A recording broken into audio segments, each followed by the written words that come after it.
Hello, and welcome to the THC Show. THC stands for Truth, Hope, and Change, and we try to cover all of those things on the show. On the show today, we'll have 8 out of 10 Glenn join us for the 420 session. Jerry Martin will be here for the Martin Medical Moment. And the Healing Wave RV will make a guest appearance, as always, with the crew out there doing their thing. The truth is that legalization in Canada is not what we've been fighting for all of these years. What we fought for all of these years was to stop the wasting of our tax dollars, arresting people, wasting the time of our law enforcement people. We tried to tell the truth through all of that, because the truth is there's no justification for cannabis to be made illegal in the first place. And if you look back on the history of it, you'll see that really what it was an attempt to take over certain industries where they had patentable products that couldn't properly compete with cannabis. It was used as a tool to put down racial minorities, and also for the government to be able to interfere in our lives in ways that they've never been able to before. And the whole thing has been going on for far too long. And we fought and we fought and we told the truth, and up against huge odds, we managed to sway public opinion to the point where the Liberal Party of Canada won a majority government from non-status in our parliament, based on a policy of legalizing cannabis for everybody. During that time, Trudeau said in the lead up to his election that the medical patients would be well looked after in legalization and they didn't need to worry. And that certainly has not turned out to be the truth. In fact, there's still a lot of lies being told about cannabis, and a lot of it to justify a form of legalization that allows the government insiders to cash in, and the government as well with all the taxation on it, to cash in on cannabis consumers while still maintaining prohibition around anybody that would try to provide cannabis outside of the system, and even heightened prohibition on those people. We call it Prohibition 2.0. Increased fines, increased penalties, prison terms, lots more money for enforcement, and all of those things are completely contrary to what legalization was supposed to bring us. But the people that suffer the most, of course, are the poor people, the medical users, the daily users of cannabis. Cannabis legalization should have lowered the price on cannabis. It's a commodity that grows like any other plant that's brought to market. It can be grown expensively, but it can also be grown cheaply. And poor people, daily users, medical users need to have access to reasonably priced cannabis. Yet the government here decided that legalization would include post-prohibition pricing that was even higher than during Prohibition itself, which is ludicrous, outrageous, and completely unjustified. Yet here we are. There's a lot left to protest about cannabis legalization. There's so many people being harmed by this, including every taxpayer in Canada that is on the hook for added expenses to all of these things. They're keeping the gangs in work. And on that note, I'll just mention that, when the gangs are fighting over turf and it becomes violent and somebody gets shot, that costs us taxpayers a minimum of $1 million for every shooting that happens in gangland. And they're happening all across Canada, all across Metro Vancouver. The problem hasn't gone away at all. The problem still exists, except now you can see cannabis stores when you're driving through towns and cities, and they're legal. Yet still, it's a criminal offense to try to sell cannabis like the government is if you're not part of the government system. And that was never what we fought for. This is such an abomination of what we fought for that our protests are far from over. Which brings me to 420. 420 was one of the best protests that we ever put on, because we combined it with other things and built it to the point where we got huge media coverage and huge attendance here in Vancouver in any case, and other places around the world as well. We're getting a lot of notice paid to them about what they were protesting at 420.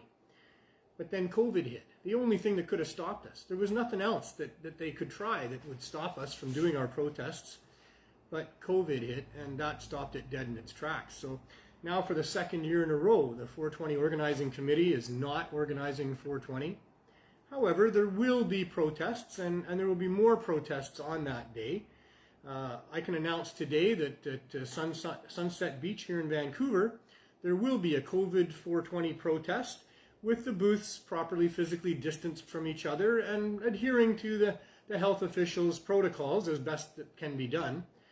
But there's good reason to protest. There's much need to protest.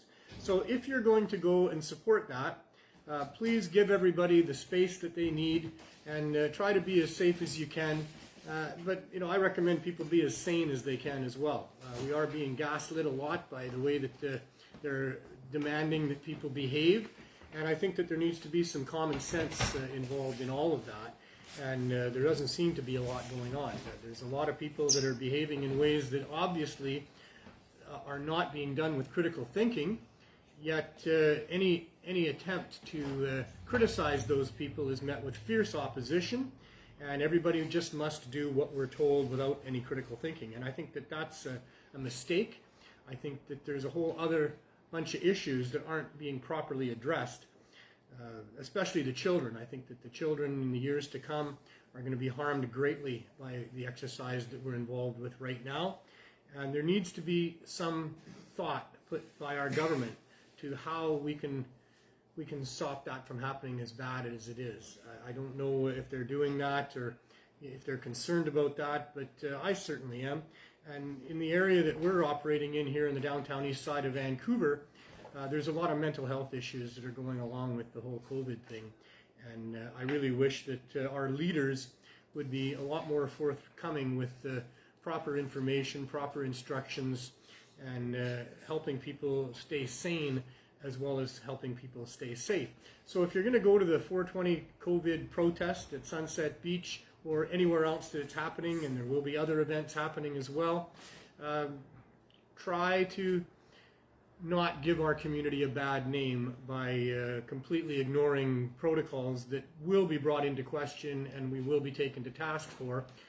But we still need to protest. It's important that we protest. It's important that we still speak to all of these issues that are going on. The legalization of cannabis hopefully doesn't get a strong foothold and get entrenched, because then future generations are going to be stuck paying hundreds of times more than they need to for this amazing plant that should be subsidized by our government. Cannabis is a violence suppressor. It's a sleep aid. It's a healthy vegetable, if you will. It's one of the best herbs on the planet with respect to how human beings can use it for so many different things. It's just insane that they could have told such lies. They call it reefer madness for a good reason, because it was madness, the things that they said about cannabis. Originally, it caused violence, it caused people to be insane, to have super strength, to be lustful and rape and pillage and kill and get addicted to it and then die a horrible death. And all of those lies were told for a couple of decades before finally there was studies done into it. The Ledane Commission here in Canada, the Schaefer Report in the United States, both summarized the report by saying that cannabis does not make people violent and insane. In fact, it makes them hungry and a little bit, sleepy, or these things that, when used properly, can be used for medical benefits, and when used improperly, certainly do not create enough problems that they would use the criminal law to address it. And yet that's what they did.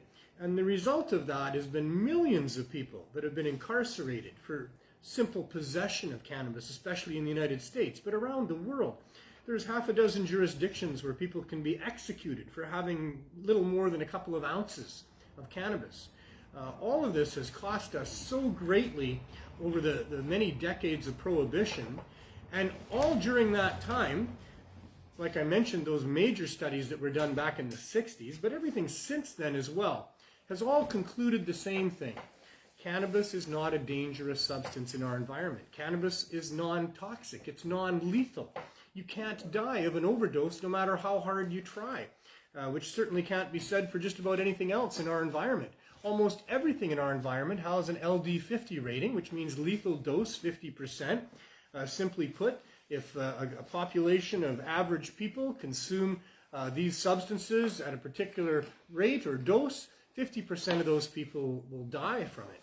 And the LD50 rating is relatively easy to achieve with just about everything that's in our grocery stores, in our drug stores, in our gardens, and the flowers that we have around our houses and things like that. They're almost all poisonous, and they're almost all lethal at dosages that are attainable. It takes a dozen raw potatoes to kill 50% of average people that would eat that many. It takes 24 liters of water to kill 50% of the people that would consume that much.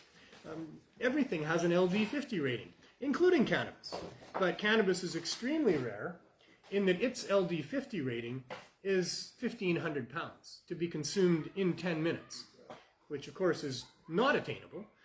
Nobody's ever been able to do that. And in fact, I think you could die a lot easier from being hit over the head with 1,500 pounds of cannabis than it would ever be able to ingest. But this is the ludicrousy of cannabis prohibition. And to have a world where we're dealing with that type of lunacy gaslights everybody. It makes everybody think twice about all kinds of things. It's like, wow, that stuff must be really bad. You know, I mean, cannabis must be really bad if they have to use the criminal law. And when you find that over half of the police interdiction with people here in Canada is about drugs, and the vast majority of those is about cannabis, and the vast majority of those are just for simple possession. We've got tens of thousands of Canadian citizens, adults, that have criminal records for simple possession of cannabis, and that affects their ability to get jobs, to travel, to get respect in all sorts of different areas of life.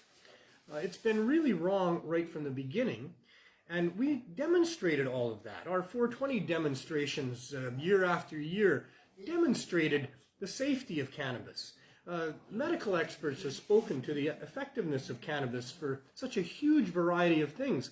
The United States government tried to prove that cannabis has no medical value, and in doing so, they discovered that there were receptor sites in the human body designed specifically for the chemistry of the cannabis plant, for cannabinoids. That led to the discovery that many of the chemicals that our own body produces to deal with things that it needs to deal with in the body are the exact equivalent of these same cannabinoids, the same chemical structures. And when you think about that, you realize that, well, cannabis, for one thing, is an ancient plant. It goes back millennia. One of the most ancient plants. Most of the plants in our environment are relatively new. There's only about 5% of the plants that go back that are ancient, that are still in our world today, and cannabis is one of those. Cannabis is wind pollinated rather than insect pollinated. Cannabis has a male and a female, whereas most plants these days have both in the same plant. Cannabis sends a taproot deep down into the earth and spreads out the rest of its roots for a long ways around itself to get the nutrients out of the soil, but also when the cannabis plant ends its season, it all disintegrates back into the soil. And so that you can use cannabis to re-enrich soils that have been depleted through farming and things like that. They also discovered the endocannabinoid system, the system that creates those cannabis chemicals in our body that are created to help us deal with trauma and inflammation and things that go wrong. And that endocannabinoid system provides a vast range of chemicals that are identical mimics to the cannabinoids found in the cannabis plant. And that's why cannabis works the way it does. So for governments to decide to withhold cannabis from people, to restrict its use, to criminalize them for having it, growing it, selling it, using it, is a huge abomination to what we as free human beings should have available to us. And that's one of the biggest problems with legalization. As I alluded to, the medical users, the people that need cannabis on a daily basis, and many of them are not rich, they deserve to have easy access to cannabis. Excuse me. There's no reason why they can't have it. The reefer madness are all lies. It's not dangerous at all. It's extremely beneficial. And so our governments are committing a crime against us by denying us access to this natural plant that could help us with our medical conditions. It can save our lives in many cases. It can help us sleep, which is extremely debilitating for people who don't get enough sleep. It can increase the appetite of people that are taking chemotherapy, for example. It does so much for people that it is extremely wrong for especially public servants to be withholding this plant from people. And that's exactly what they're doing with the Cannabis Act. In fact, cannabis can deal with most of the drivers of addiction, the reasons that people get addicted to things. Many people get addicted to opioids, for example, because of job site trauma, injuries that happen to them, where the medical profession quickly puts them onto opioids without much problem at all. You can go and get a prescription from your doctor for opioids easily and have it filled within a few minutes at the downstairs pharmacy.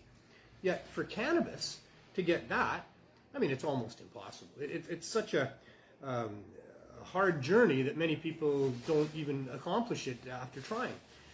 It takes a lot to get cannabis. It takes a lot to get your doctor to allow you to have his permission to use it. And then once you get it, you can't go to the downstairs pharmacy and get it in 20 minutes. You have to order it online. You have to have a credit card and a bank account. And the pricing, like I say, if it's for medical purposes, it's priced out of most people's reach. Opioids and other prescription medications supplied by pharmaceutical companies, well, all of us taxpayers help everybody else get those because that's the way the government structured all of that. But for cannabis, we as taxpayers don't help medical users get access to it. We don't help them pay the bills that would be required to use it on a daily basis.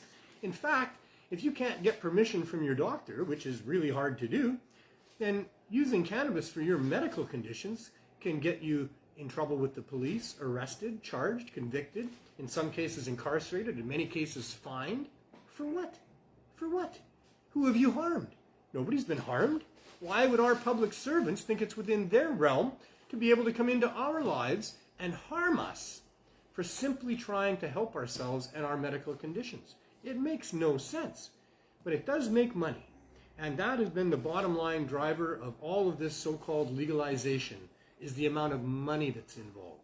So when we were at our 420 rallies for the last many, many years, and we're on stage and we're demanding that they legalize and regulate, we didn't want them to legalize it and regulate it in such a fashion that only rich insiders could be the ones that are selling it, and only rich people could be able to access it. That's not what was supposed to happen at all. Yet that's what's happened here. And so what that manages to do for us is give us a glimpse into just how corrupt the workings of our government is.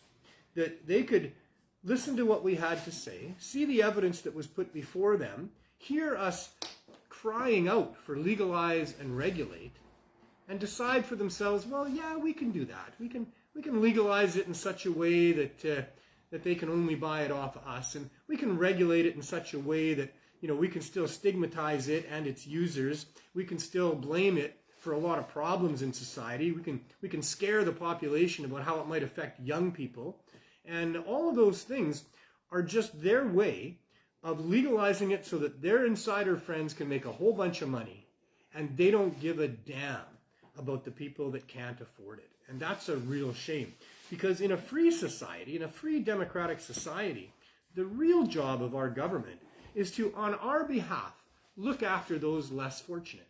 That's where we need some government interference or implementation of things, is to help people who can't afford it get access to it, to help people with whatever their needs are to get those things, especially people that have trouble and struggle on their own because of their medical conditions, because of their financial situation. Those people need help. And as a free society of good people, I think a society is judged based on how well it looks after those that are less fortunate. Well, look at that. Time flies when you're having fun. I guess I have fun when I'm talking about prohibition. John's throwing muffins at me now. So it's 4:19. If you haven't got it rolled already, you got a minute. Bingo! Muffin. And I got one more minute to tell you that this situation continues to be extremely wrong, and we all need to do as much as we can about it. And so maybe at 4:20, don't go out. Stay isolated if that's where you feel best. But while you're smoking a joint, construct a little letter and send it off to somebody who might have some influence over the situation. Maybe that's what we can do for our 420 protest this year, is have all those people that value cannabis and who hate prohibition write a letter and send it off. Send an email to the Federal Health Minister, to Health Canada, to the Prime Minister's office, to your local MP, to your local police chief, to the media. Maybe send one to all of those people. It doesn't take that much time to do, a lot less time than it does to go down to the beach. So maybe we can all do that for 420. But the beach will have an event there. We're going to try to physical distance as best we can. The vending booths will be there. They'll be separated by a fair distance. And we will try to respect the health officials' protocols as best we can to protect ourselves and our community from taking a backlash from these people who will find any excuse they can to bash the cannabis community. So it's 420, and let's take a break and have a session. Yeah.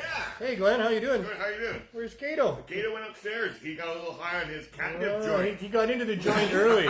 So I brought I'm usually bringing gifts for the other people. So I'll just today. smoke this one myself. Yeah, so I brought one for Cato, the healing cat today. Yeah, you usually bring me a joint. Yeah, but, he got into it real good today. He did, yeah. You do have some video of that, but not on the show. No, So, I got the video there if you want to show it. well, I don't know if we can do that. Well, yeah, I just put it up there. Oh, you want to just do that? Yeah, I could just do that. Okay, right? you want to see Cato and how much he likes marijuana? All right, hold on a minute. Let's go. He does like cannabis, but he sure liked catnip a lot better. Yeah, right? And, yeah, that's All right. magic for you. Okay, here we go. You got a video? You want to play the video? Yeah, we got the video. Okay. Here's Cato. It's an introduction to his cannabis, or his, well,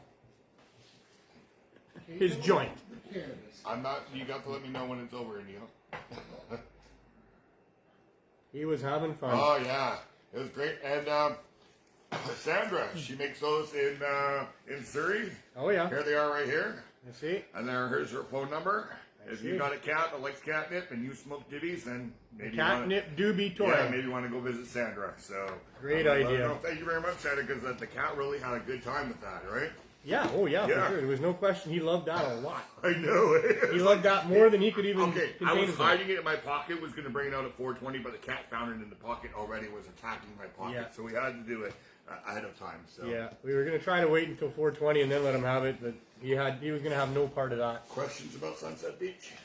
Are Yeah. they free booths? Oh, of course. They're going to be free booths. There's So there's no organizing being done. We should let them know that. The Yeah. 420 organizing crew are not involved with anything that's going on for 420. Yeah. But people will still come, and I do know that there will be people at Sunset Beach and a couple other places as well that'll be protesting the laws. I could just see us up on the hill overlooking 420, doing the 420 show in 2 weeks with that in the background. That's what we're talking about. I could bring a table and I could get some chairs, Yep. and we could sit there and have the people down below in the back shot, and yeah, that would be really cool. So that's what it's looking like. Is that the show in 2 weeks will be at Sunset Beach for my segment of the show anyway.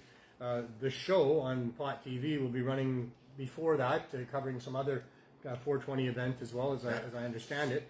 And Oh, cool. and I'm going to single cannabis at, Nice. at 420. So they're going to Yep. break off from the regular stuff and go to you at 420. Yeah, and I don't think we're going to be throwing joints out for people No, to scramble after. No, because that would be. But we probably will be there handing out some joints, and maybe we'll be recommending that people don't smoke joints with other people that aren't in their bubble. Yes. That sort of thing. Yeah. We will try to be respectful of the rules and the current situation, whatever it is, be it a pandemic or be it really what they all say it is or whatever. We don't really know. It's very, very hard to know. There is wear so your much mask if you can. contracting information about everything, but people should stay safe. People should stay sane, and we're going to try to make sure that happens at the 420 COVID protest. So that's good. What do you got? He's back. Oh, he's back. Oh, Where's he's it go? back. I don't know. You were smoking it. Hey, buddy. What's this?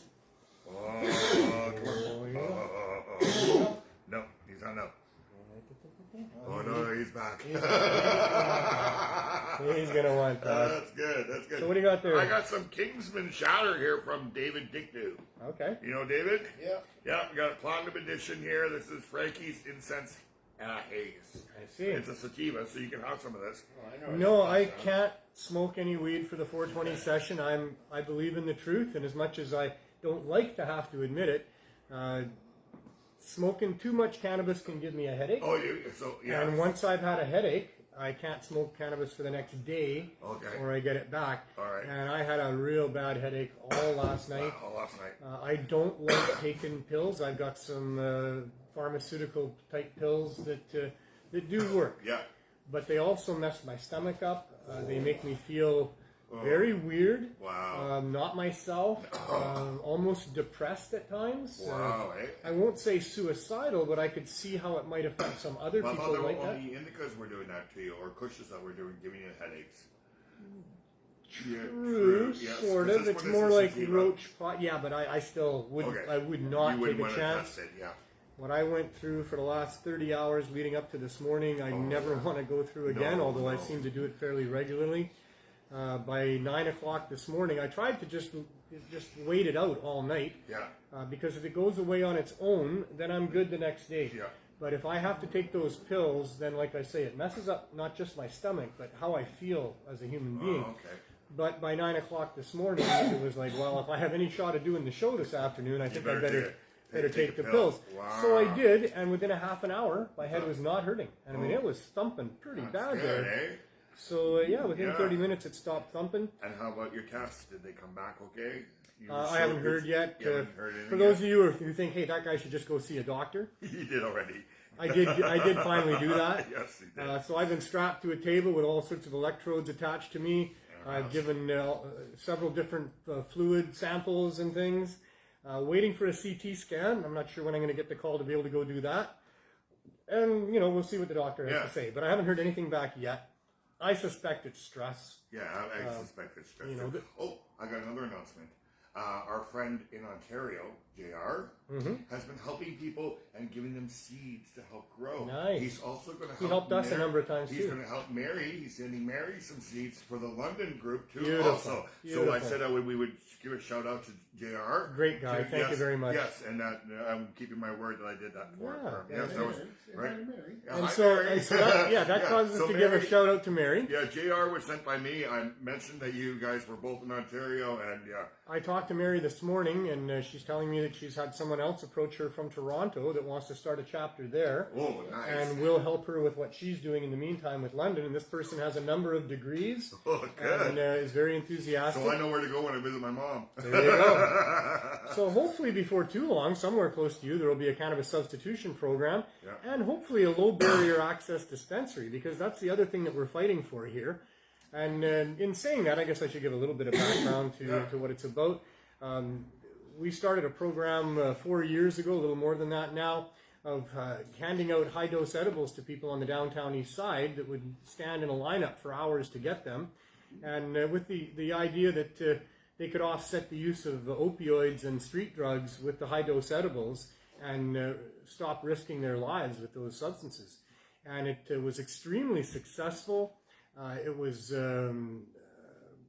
investigated by Dr. M.J. Malloy from UBC, who's written well over 50 papers on the efficacy and safety of using cannabis for that.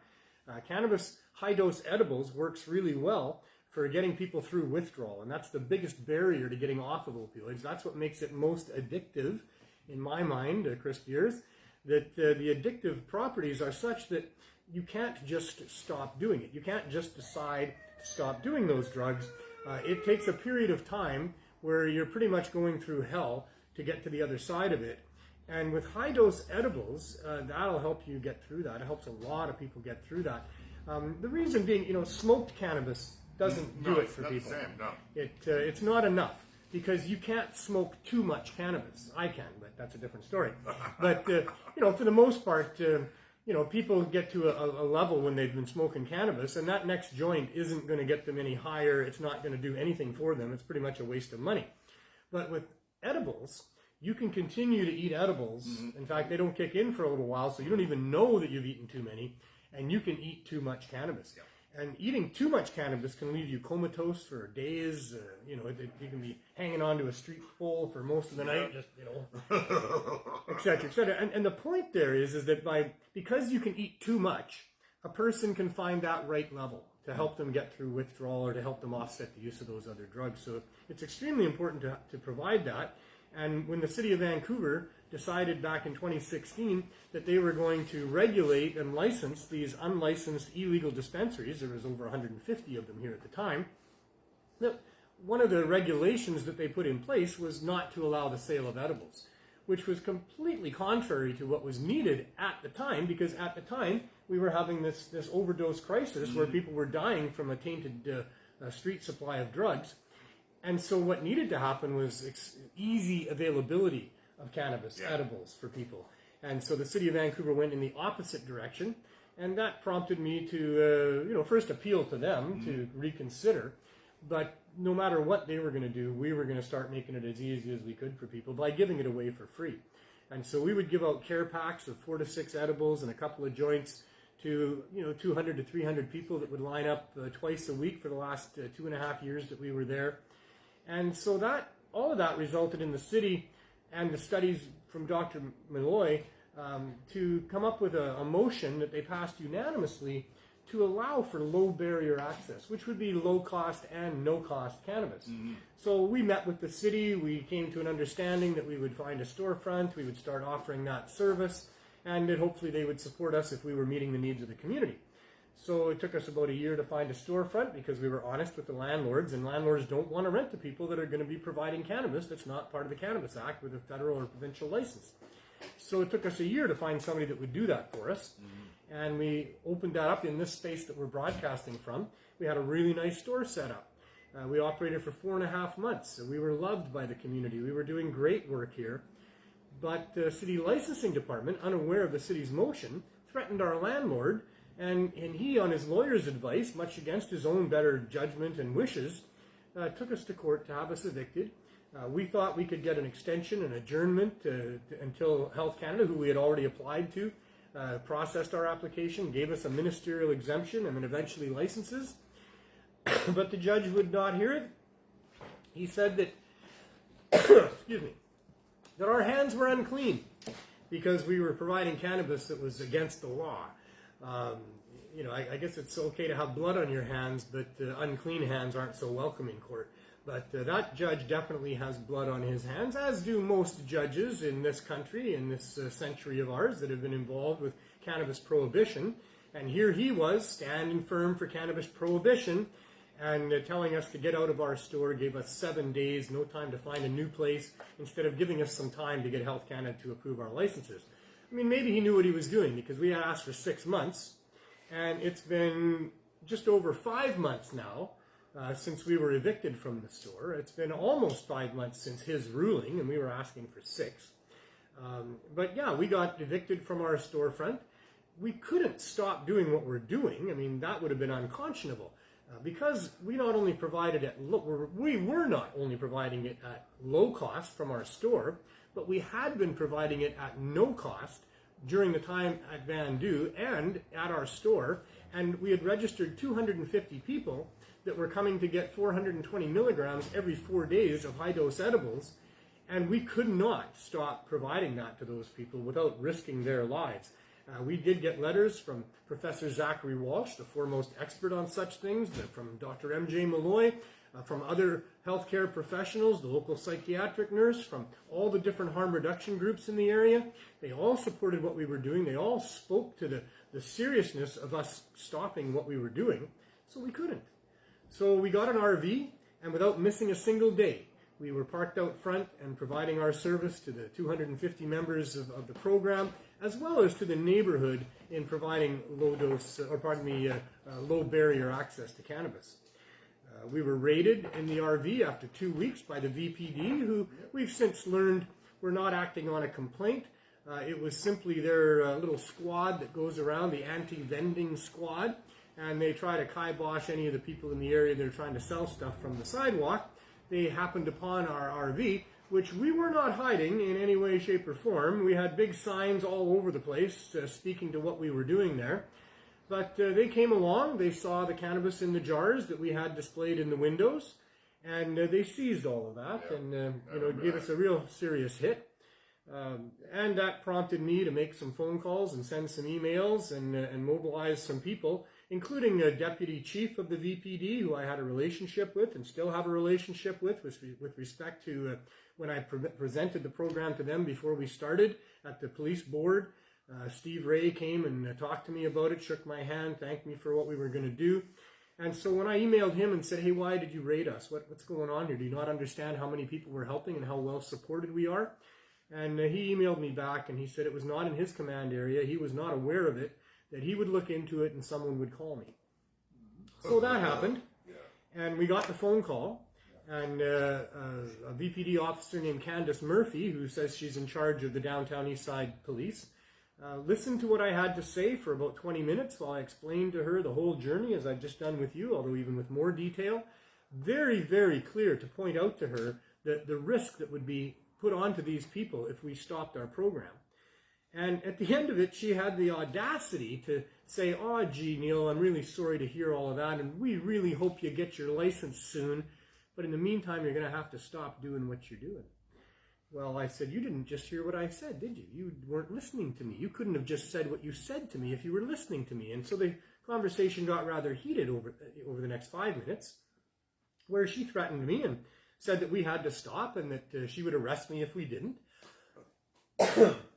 And I said, "Well, you do what you have to do, Candace, and if you arrest me, just know that there's probably 10 other people that'll take my place. And if you seize our vehicle, well, we'll have another vehicle back within the hour, and you will not stop us, you cannot stop us, and we will not stop, because just because you don't care about the lives of these people that we've been invested in for all of this time, we care about them. We're not going to say no to them and turn them away." She said, "Be a good leader, Neil, and tell your team to step down." I said, "That would be being a good leader, would it?" "I don't think so." So we've waited for her and her downtown East Side cops to come and arrest us, but it's been, I think, 15 weeks since that conversation happened, and they've not done that. So Something to drink. something to drink, yeah. You might just need that. Thank you very much. I do need that. Yeah, I was telling you, but they had no water for you. That helps. So here we are. We are continuing to provide our services. We've been we just ended 5 months out there. We're now into our 6th month out there. Getting warmer. It's getting warmer. We went through the entire winter out there in the RV.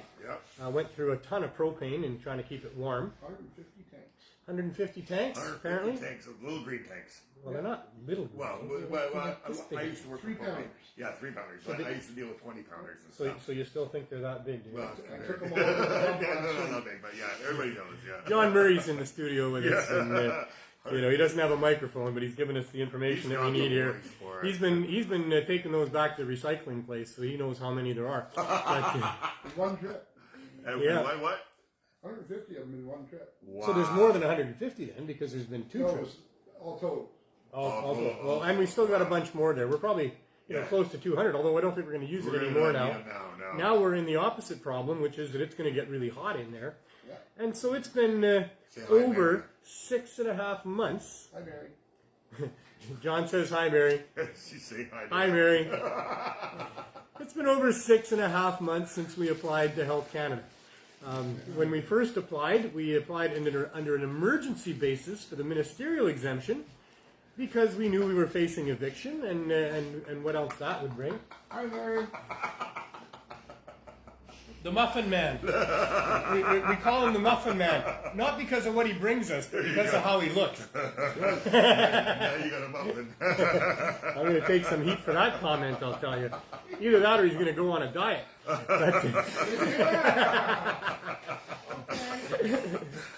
Too many of these and you'll look like a Muffin Man too, probably. So yeah, they responded back like the next day when our lawyer, John Conroy, who's been so wonderful in helping us, put that application in for a ministerial exemption along with our licensing. And they responded back and said, thank you, they received it, they would try to process it in a timely manner. And I'm not sure what that meant. But 3 months went by without us hearing from them. The eviction happened, the raid happened, other bad things happened. And after 3 months, we finally got a notification that we could take part in a conference call with Health Canada. And that call involved myself and John Conroy, and we had John Murray listening in as well, and a few members of Health Canada's team that were trying to help us. They apologized for taking 3 months at that time. said that it was difficult. There was concerns. There was complications. They were afraid that if they allowed us permission to do what we're doing here, that other people in other places that have a similar crisis going on would want the similar permission to do the same thing. That's not a bad thing. That's a good thing. We're really doing profoundly good work here in the community with what we're doing. They said that, it was the holiday season just before Christmas there, that COVID had complicated things for them, that it would probably be early January before they had it for us. But we didn't hear from them in early January, and we didn't hear from them in early February, and we didn't hear from them in early March or any time during March. Well, that's not true, because it was now 4 weeks ago tomorrow We got one result. that we did get an email reply that said that they appreciated our regular submissions from our lawyer, where he's consistently sent them new information about how cannabis works for helping people with respect to opioid misuse syndrome, and that they appreciated that their team was working diligently on the file, and that we should just be a little more patient. That they still had to have conversations with the local or the concerned stakeholders. I do that on purpose. Yeah, you do that. Because it's probably much more the shareholders than it is the stakeholders. Yes. But in any case, so that's what's going on, and that was a month ago now, and we're still waiting. I see that it's late in Ottawa, so it won't be today. It might be tomorrow. But we're in early April, so We're in here early we are. April. Yeah. Anyway, that's what's going on with that, and all of this has been quite the journey, and we'll see where it goes. But we're really hoping that before too long, we get our federal public servants to appreciate the work that we're doing and give us permission to continue it.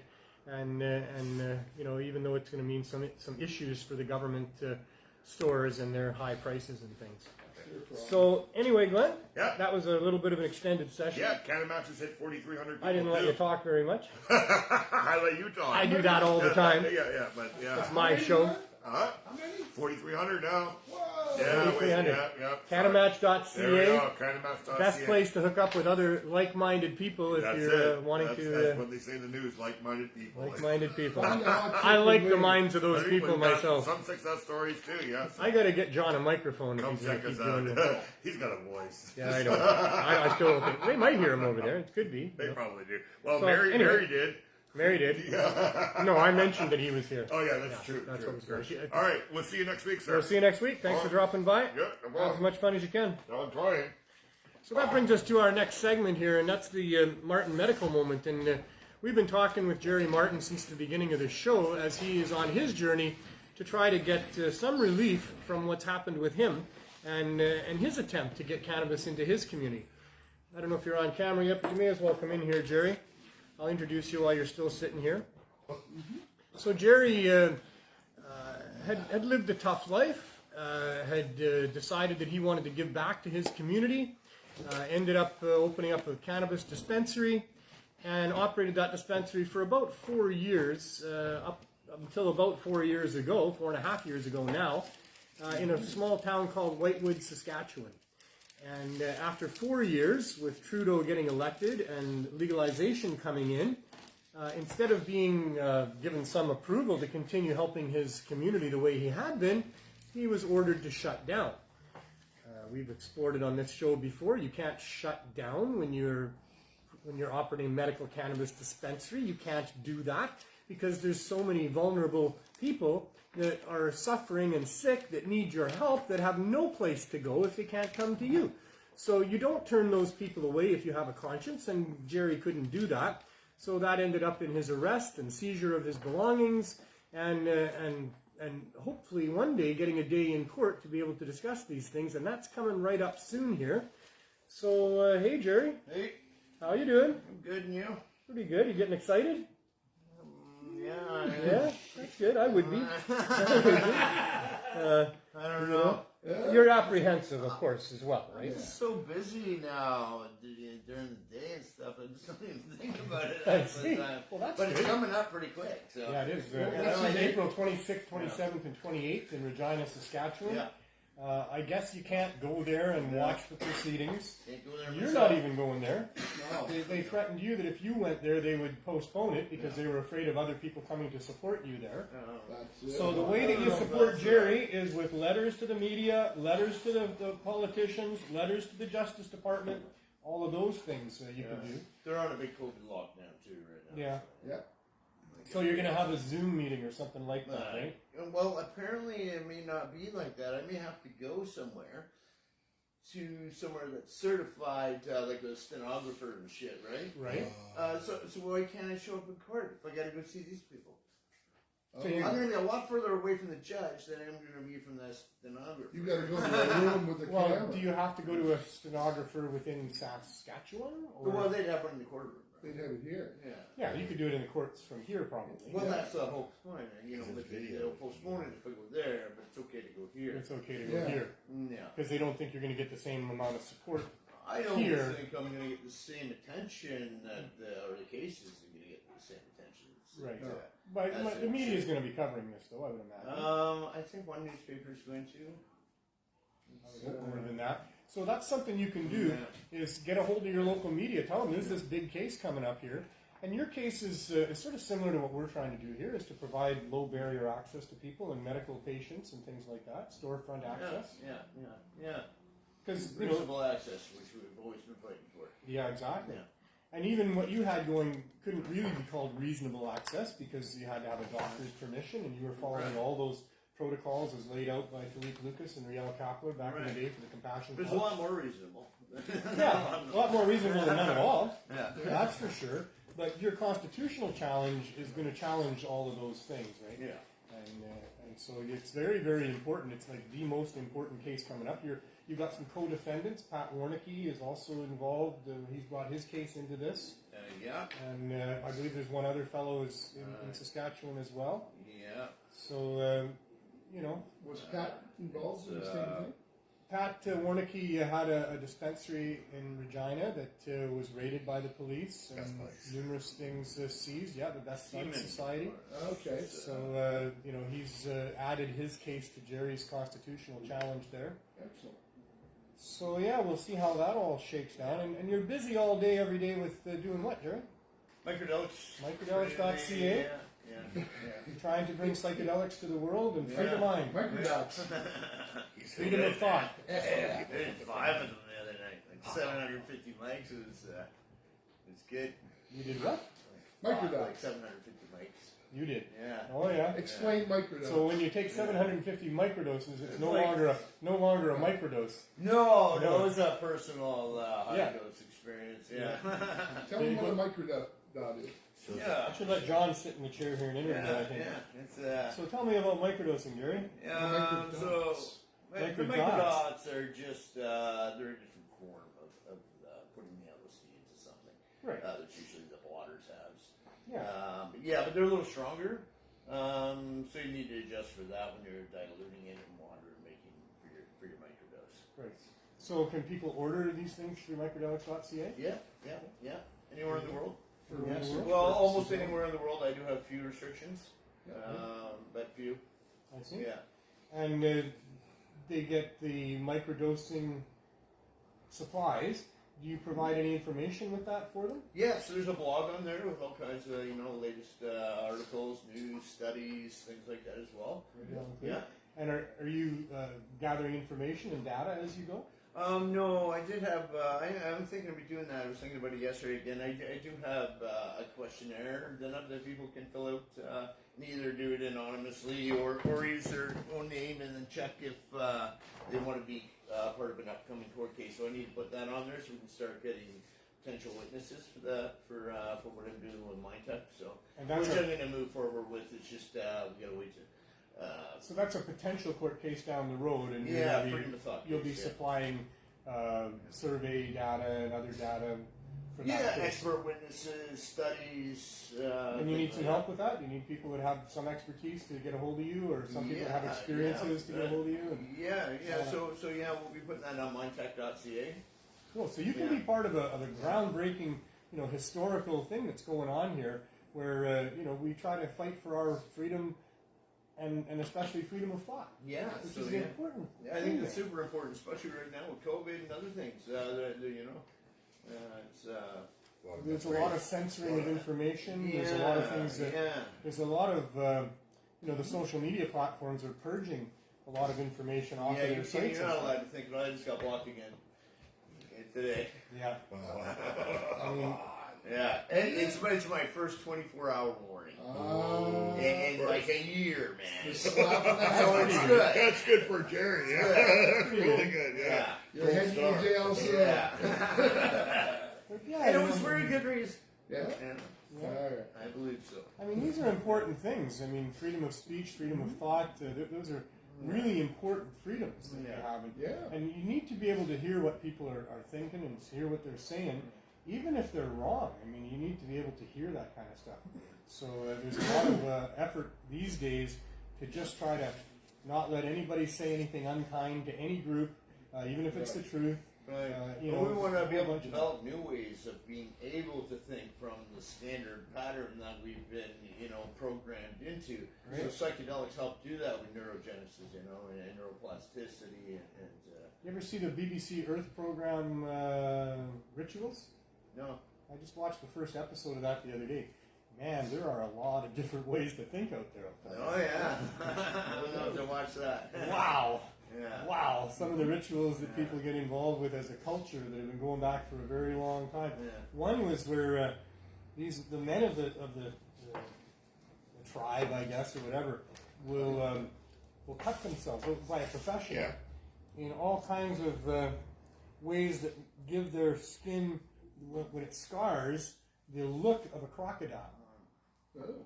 I mean, they're cutting right through the first 2 layers of skin, and sometimes the third layer, so there's a fair amount of blood.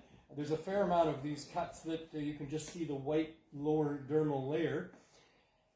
It looks like it's so painful, like, oh my goodness. Don't mind the pain. Yep. It can be painful, but it doesn't have to be suffering. There you go. Right? Yeah. You can embrace the pain. Yeah. Yeah, exactly. I'm sure those guys are, and they're like, hey, this is going to get me laid. Because almost everything's about getting laid. Yeah. Almost everything. In the end, almost everything's about getting laid. On TV, And that's because the women like the guys that look like the crocodiles, and it all goes back to a legend. It goes back, they don't know how far, but a long way back. There was some member of the tribe that ended up getting all of this scarring done on him that made it, like, he came out, I don't know the whole story behind it. But because of this legend, that's why they do that, because he got the strength of the crocodile by doing it. So they believe they're getting the strength of the crocodile by doing that. Right. And I guess the women believe that as well. well. Place in Peru, in the Jaguar tribe, and they've got some pretty good traditions. I got it on video. Traditions, rituals, initiations. There's a lot of strange thinking out there in the world, unless you're part of that group, in which case you think this is completely normal, and it's all these other people that are very strange, that don't do these things. Well, that's it. That's just So we are so conditioned. Be more open-minded. Conditioned is a great word. Yeah. We're so conditioned by the media, by the agenda of the rich. What's right, what's wrong. Yeah. Who's right and who's wrong. More importantly, if they're wrong, they're bad. Yeah. That's right. Freedom of thought, man, it's long overdue, and like you say, it's at a crucial time in our history where we try to establish some rights around this. So I mean, if they want to go to space, they better get some shit done right down here fast, man. We better start getting along down here before we go out there. Man. Yeah, I tell you, it's a crazy world we live in. Life is amazing. But we've got a lot of battles to fight because there's a lot of powers that be that want to have influence, over people. And we've allowed this to go on for quite a while with it unchecked, because how do you check these things, right? But we need to have ways of ensuring our own freedom to be able to think for ourselves and step outside of these conditioning boxes that they got us in. So I really thank you for what you're doing on that. And I mean, I really thank you for what you did with respect to the whole dispensary thing as well. Because this battle that you're engaged in right now is at the forefront of what we're going to need done to be able to get the poor people and the sick people reasonable access.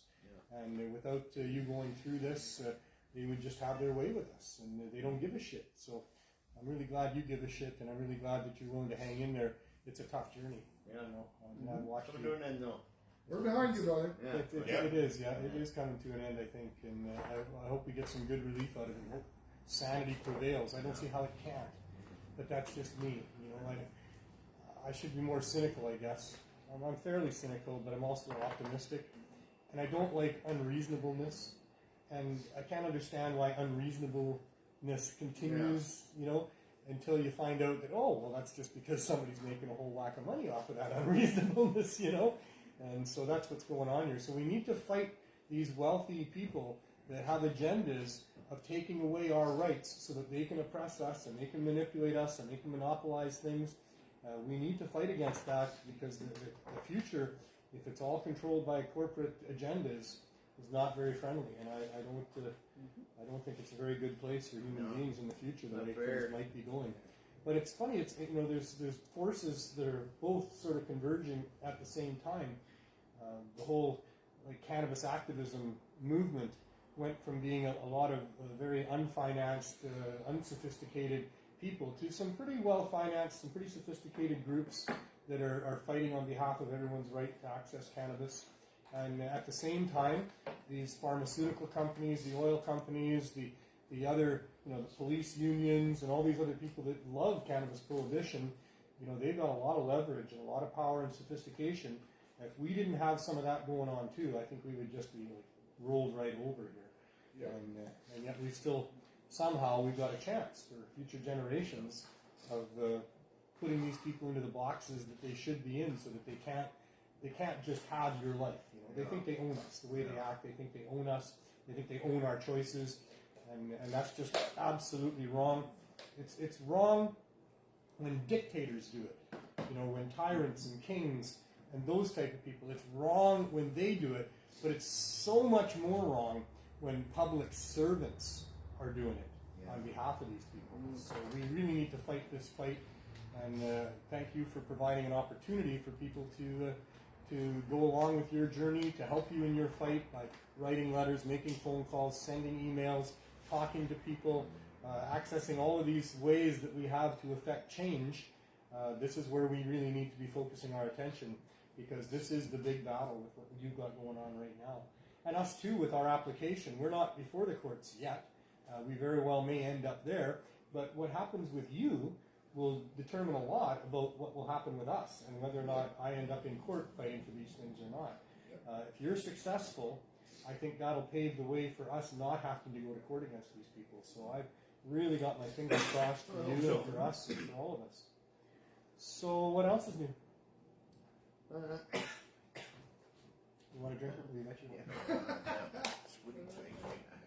little dry mouth going on there. Cottonmouth. Yeah. Not much. Just working. You come up with a couple new products. So you got a couple new designs I need. Excellent. Yeah. Yeah, we'll have to have a look at those. You can maybe bring them on the show. You'll be here next week as well. Still in downtown. You're not going to Saskatchewan now. Yeah, I know. I'm not going to Saskatchewan. Yeah. So yeah. Well, their loss is our gain. Yeah. You can meet after the show. It would have been nice to go home, or I guess it's not really home. It was home, but we got some roots there. Yeah, for sure. Yeah. And I hope you win there. I think that'll be a good place to get a victory. It's such a harsh jurisdiction with respect to how they enforce these laws that I think that's an important place to get a victory. It states more than if we got it in BC here. Well, there's less acceptance in paradise. Yeah.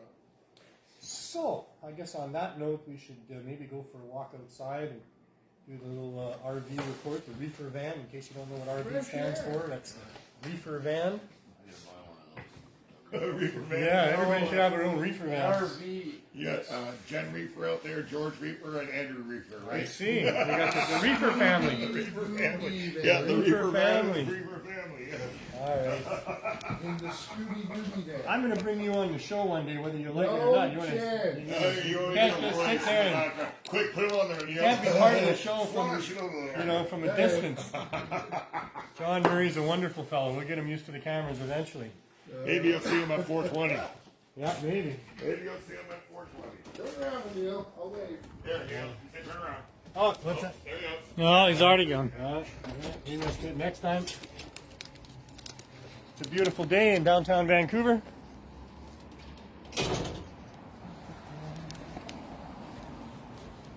That's our reefer van there. The marijuana wagon, the ganja mobile, the CSP van, the Healing Wave van. It's got so many names. Every day somebody comes up and calls it a different name here. So you know something's powerful and important when it's got a lot of names. So this is our back door, and that's George's back door. Oh, geez, Neil, thanks. Back door drop. I love that one. That's great. You can get things from the back door at the CSP van. So George is going to show you our tray. This is the things that we have available for people. Tell us about it. We got brownies that are 120 milligrams, nice and soft still. We have cookies that are made by one of the people who donates to us, Robert. And I gotta chip in there for a minute. Nice and soft is important because a lot of the people that we deal with have issues with their teeth and they can't chew stuff. Exactly. So yeah. These were made by Robert. They're 85 milligram cookies. He made 5 different varieties of them. So that's somewhere in Neverland. Awesome. We have some 150 milligram chocolate cookies that are made by Damon. Damon, yeah. And Colleen has provided these things, and that's amazing. The snacks are great. The bags, 80 milligrams each. Yeah. John Murray's muffins are here somewhere. They're over there, I know. Yeah. Who? Oh, okay, whatever. Bad pronunciation. So, what do you got to say about the CSP today? Has there been a fair amount of people? We've had about 25, 30 people so 30 far. people coming and getting their 420? Mind you, yesterday was a big rush on Sunday. On Sunday, yeah, because we're closed on Monday. Yeah, I know we're closed on Monday. I know. And there's also topicals, and everybody gets a joint. And, Yeah, we still we got have caps. The roll-ons. Yeah, we got the from Cuthbert's Cream there. We've got the pain sticks. Pain sticks are really nice. People use them for migraines, for tendonitis in their wrists. And there's the cream. And the cream's here. Yeah. So We have a pretty good variety of things that people need. We have seeds for them as well so that they can grow their own. That's important.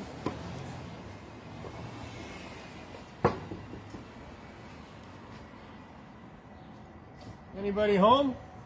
no. There's our little...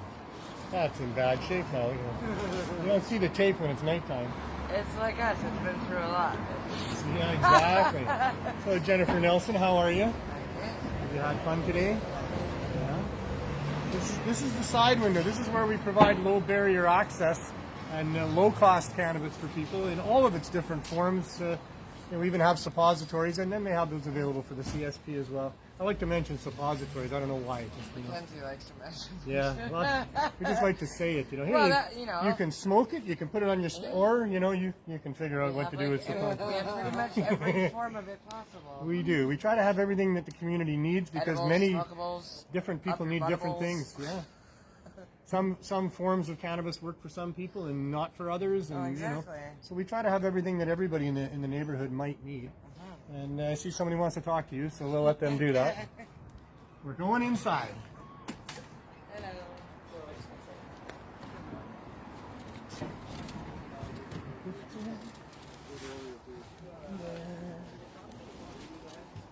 It's so much like home in here. Say hi, Andrew. How you doing out there? Andrew Morgan, he's in charge of the CSP. Although George also, is a big part of that. Yeah, and every once in a while, Jen sits in over there as well. I didn't bring my my juice with me, and I should have done that. But we also provide water to people, so that we have water when we need it. We provide lots of things here. Yep, he's NB uncut. We have people that have decided that because we're here, and because we have our own clothing giveaways and things at Christmas time and other times, that they can drop stuff off to us and we'll get it into the hands of the right people, and that's exactly what we do. So we have all kinds of things. We have food for people on a regular basis that come to the window. We sell rolling papers for $1 a pack, thanks to Canadian Lumber, a fabulous donation. All that money goes to the CSP, but it's good to have them for $1 a pack as well, because then it's affordable for people. And for anybody that can't afford it, they get it for free. If they need a joint, they can't afford it, they get it for free. Just about everybody that comes to the window gets one of the muffins that John Murray makes. Those are 70 milligrams. Michael the Cookie Monster has been so awesome in helping our project for well over 3.5 years with his very nutritious cookies that he makes that have 30 milligrams of cannabis in them. So now we can give people a choice at the window of the 30 milligram cookie or the 70 milligram muffin for free, because the program has 250 plus people that are registered as members that get to come and get their 420 from the tray. But we capped it at that because we don't want to get into a situation where we don't have what we need for people. We have a waiting list of about 300 people that would like to be part of the program, but we just can't include them yet. But having said that, nobody gets turned away. When people come here and they've heard about us and they're hoping that they can get some help, they can come every day and get a muffin and a joint, or 2 muffins and 2 joints, or whatever they need. We kind of assess it on a case-by-case basis, and we try to make sure that everybody that comes here gets the help that they need for the day, and they can come every day for that. So it's been a marvelous experience of providing what the community needs in very profound ways. It's both troubling and rewarding to do what we're doing here. It's very troubling to see the state of many people's lives and how they've descended down into addiction and poverty and suffering. It's troubling that we don't get the support and help from our politicians and governments that really should be forthcoming because of the good work that we're doing here and how we're helping these vulnerable people. But it's also very rewarding as we get so many people coming and thanking us every day for what we're doing, telling us how it's helping them, telling us how it helps them sleep, it helps them with all these other different things. Many people come and say, hey man, I'm off those street drugs thanks to you people. And that just warms our heart in such amazing ways that we can deal with the troubling aspects of this because we have that balance of how good we feel about what we're actually doing here. We'd feel a lot better if the government would support us, mind you, I'd like to say that. Anything you guys want to say? Yep, we're keeping people out of jail too. We're keeping people out of jail. Sure we are. Yeah, how do we do that? They come over here and talk to us, and we give them marijuana for their drug habit. And if they're going out to steal stuff, we're trying to give them marijuana to combat that. That's right. They don't have to steal to get from us. There's a lot of people. It's a 9-to-5 job out there doing the drugs, but don't go to jail over it. Yeah. Right? Well, don't do anything stupid. They do risk doing that. Come and talk to us. Yeah, exactly. We can help you in any way we can. Come and help. Come and talk to us. Yeah. Right? So I just met somebody the other day, said he just got out of jail for 11 days. Wow. Yeah. Yeah, we have several people come to the window and tell us that they just got out of jail. It's not nice. You know, that they're in a halfway place. Yeah, and, I actually store cannabis here for some people that can't bring it into their halfway houses where they are. Yeah. We try to help people in any way we can. That's what we're here for. Why wouldn't you? I mean, isn't that what human beings do? Is if there's a need in front of them, they try to help with that need. In fact, it's in the criminal law that if you interfere with somebody who's trying to save someone's life, well, that's a criminal offense. And so we feel that's what's going on here, is that so far, rather than help us, the government, and I'm not talking about everybody in government. I just had a great conversation today with Jenny Kwan's office, who's very supportive of us. They've already written a letter to Health Canada on our behalf. Rebecca Bly, the councillor, along with Jean Swanson, and in fact the motion that she put forward was passed unanimously by the councillors. So there's a fair amount of people in government that do care about what we're doing, that are trying to support us. But the bottom line is we need the people at Health Canada or the federal health minister to provide us with either a ministerial exemption or with the necessary licenses for us and the people that are helping us. We are not using the licensed producer's supply of cannabis, although I would consider that if it was offered. But we've relied on trusted friends of ours, people that have been supplying us for 4 years. In most cases, these are people that have been touched by the overdose crisis in some profound way, and they want to help and they want to give back. And they're very appreciative of us being here so that it's a vehicle for them to be able to help out. And so we don't want to turn our backs on those people. We want to allow them to continue to feel like they're contributing. And so that we've applied for licenses for all of those people as well. And it really should be easy for somebody to get a license to be able to provide a low barrier access cannabis distribution outlet. There's no reason why you couldn't. We have ourselves testing equipment in a cooperation with the Green Cross. that we're able to test the products that we have here. We have a good crew that also does in-house testing on everything that comes in. So we're pretty sure about what it is that we're giving out to people. We also care about what we're giving out to people, and I think that that should be the main requirement of a license, is that you're not there to profit off of people. You're there to try to help people, and that it's patience over profits that is the mantra that should be the mantra of everybody that wants to open a low barrier access cannabis dispensary. So we're very hopeful that the government allows for that, but it's been a long time now, you know, over 6.5 months since we applied for that. That's a long time. 6 isn't a very big number, but when it's a month for each one of those numbers, it's a lot. And when people are dying every fucking day. And people are dying. We've rescued a number of people from this community, and they'll testify to that on our behalf. And there's a whole lot more people out there that would like to be rescued from what's going on here. There's a whole lot of families in Canada and other parts of the world as well that would like nothing more than to figure out how to rescue their loved ones from the path that they're on. And we do have a solution for that. We have a very good solution for that. I'm sure it doesn't work for everybody because nothing works for everybody, but people need to have the ability to at least try, so that if your family member is on a path of using the hard drugs and you're concerned about them, you should be able to go and easily, reasonably, cheaply get them cannabis in the form of high-dose edibles to be able to give them a choice. And that's all we're asking for, is that people be allowed to have the option. That because on every street corner all around me here, you'll find somebody selling all of those other hard drugs. They're available everywhere within a 4-block radius of where we are here, easily. They'll give you credit in a heartbeat. They don't care. They'll give you credit. They'll keep you strung out. They'll keep you with those drugs. And that's been going on here for years and years. And yet cannabis, you know, turns out to be a viable option, and we have to break the law to be able to distribute it, or defy governments to be able to do that. And sure, these guys on the street corners, they're breaking laws in what they're doing too. But, you know, it goes beyond that as well. It's not just the tainted illegal drug supply that people are turning to deal with their pain and their depression. There's legal alcohol, there's legal pharmaceutical pills, legal opioids. All those things are available. There's drugstores. There's 4 or 5 drugstores within a 2-block radius of us right now that you can buy over the counter all kinds of things to help you with all kinds of things, but most of those things can also be fatal if misused. And there's you know, it's cheap and easy to get a license to run a pharmacy. It's like $175 for a business license to run a pharmacy.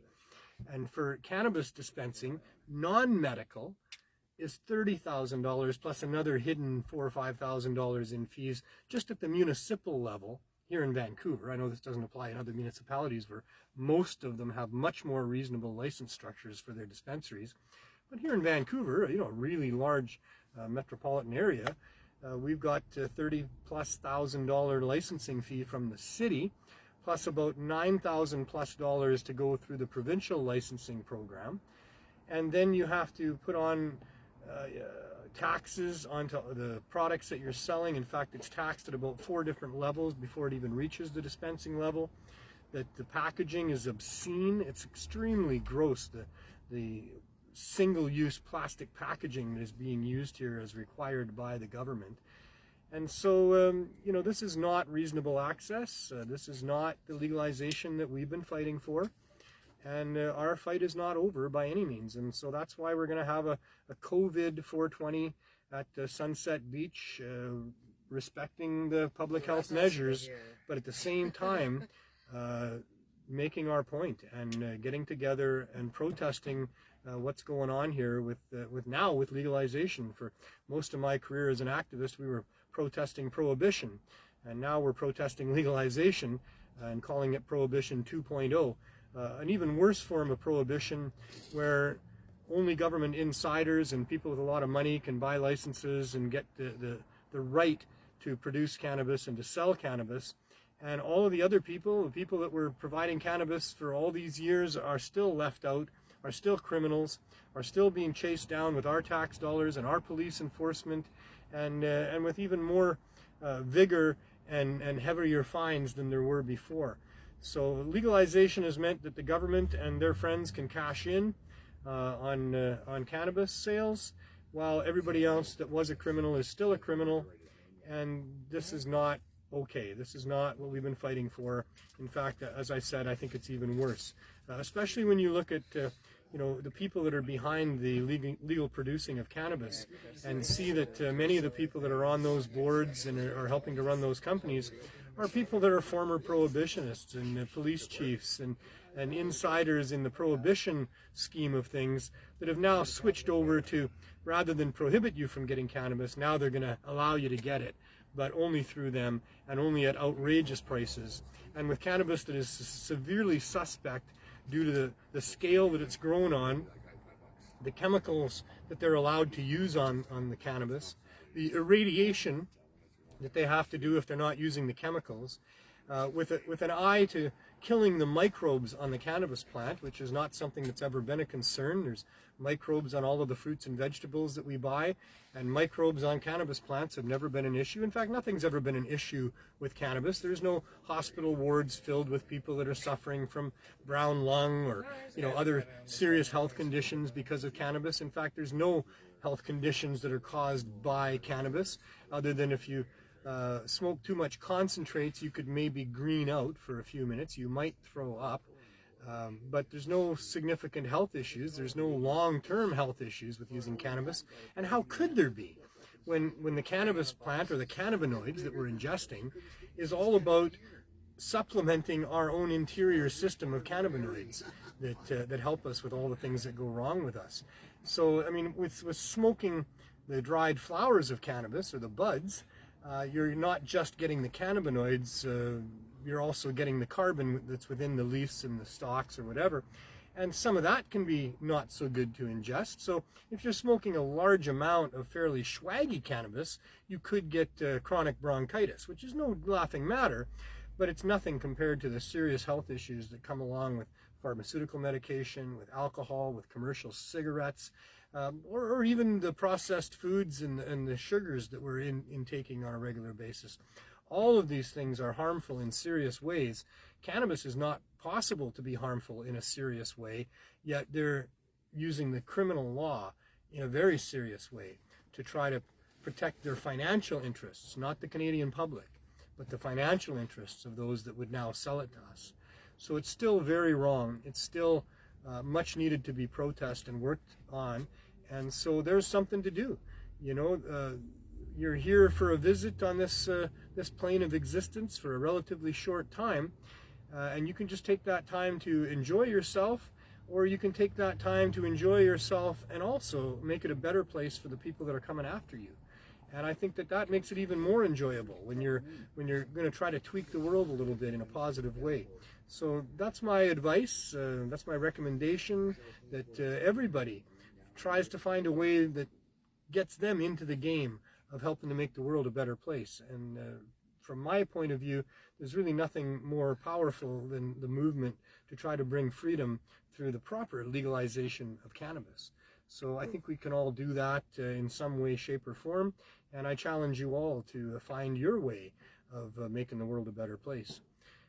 Pot TV's been trying to do that for a very long time, since Greg Williams started the show. May you rest in peace, Greg. We miss you so much, my friend, as we're coming up to 420.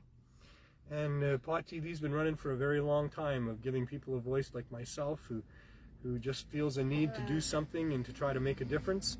And so I really appreciate the opportunity that I've been given by Cannabis Culture and Pot TV to be able to do that.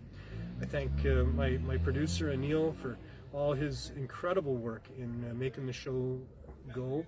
And not just this show, but all the other shows on Pot TV as well that Neil is involved with. We've got the 420 Lifestyle Show on Mondays with Carly Marley and BC Bud Girl, where they try to be more entertaining. They don't try, they are more entertaining than any other show. I know that, especially more than mine. Doesn't take much probably, but I love what those girls do, and they really do bring a wonderful slice of the 420 life right into your life there. On Wednesdays we don't have a show now that we lost Greg Williams, and we're still wondering how we're going to fill those amazingly big shoes. But on Thursday, BC Bud Gal is there with Morning Glory, around 10 a.m. You can wake and bake with her. On Fridays, Johnny B with How's It Growing is a great way to figure out how to grow for yourself, which is an amazingly good thing to do. It's therapeutic. It's cost savings by quite a bit with the current state of affairs with the price of cannabis. And it's just a wonderful thing to be able to produce your own cannabis and then enjoy your own cannabis or have it help you with the medical issues that you have. So Johnny B's is a great resource for that, and he's been doing that for a long time as well. Check him out on Fridays. Saturday, Sunday, you can have the weekend to go back and review what you didn't see before, or whatever else you want to do. Maybe write some letters, send some emails, make some phone calls, think about things, read some books, get yourself educated about this whole nasty journey of prohibition and what it's all about and who it's benefiting and who it's hurting and all of those things. And then you too can help make the world a better place. And I really recommend that we all do that. And if we all did that, then it would be a much better place. And while you're doing that, always be kind to yourself, be kind to others, because we live in an echo chamber where whatever you put out there comes back to you in spades. So the most important thing is to love yourself, care about yourself, and have as much fun as you can in the process.